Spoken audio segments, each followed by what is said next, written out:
Орчны бохирдлыг бууруулах үндэсний хороо үзүүлж байна.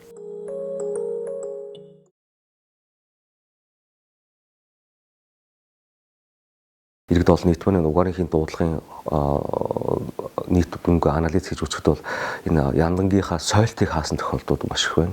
За тэгэхээр бол сүүлийн жилүүд энэхүү сайжруулсан зуух болон одоо түлшинд энгийн зууханд энэ яндагийн хаалтыг бол одоо ямар нэгэн байдлаар хэрэглэхгүй байхыг бол зөвлөж байгаа. За сайжруулсан одоо түлш маань бол одоо энгийн зуух нүүрстэй харьцуулахад бол дулаан барилт нь бол харьцангуй урт илчлэг өндөртэй учраас бол одоо түүхийн нүүрс хэрглэж байсан үеийг шиг айлрахуд бол одоо гарсан дулааныг бас тодорхой хэмжээгээр хадгалах одоо таталтыг багасгах зэрэг одоо зорилгоор бол яндагийн хаалтыг хэрглэж байсан. Гэтэл одоогийн нисгүү сайжруулсан түвш маань бол тиймэрхүү ямар нэгэн байдлаар одоо яндагийн хаалт сойлт хэрэглэхийг бол одоо шаардлагагүй байнамаа.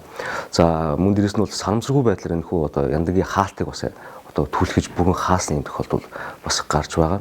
За энэ жилийн хувьд бол зарим тохиолдолд айлрахуд маань түлшээд галгаа хийснийхаа дараа яндагаа сугалсан юм бас тохиолдол бол бага байна. Гэр ороолын айлрахуудын маань одоо гэр болон байшин цуц маань ямар нэгэн байдлаар одоо стандарт чанарын шаардлага хангасан мөн дээрээс нь агаржуулалтын хоолой болон бусад үг суугаа учраас бас их тухайн өрөө туслаханд гарсан хаягдсан одоо гарсан утаа үнээр агаар сэлгэлтэр бол гарахгүй байгаа тохиолдол бас их байна. Зөвлөмжийг дагая, зөв хий.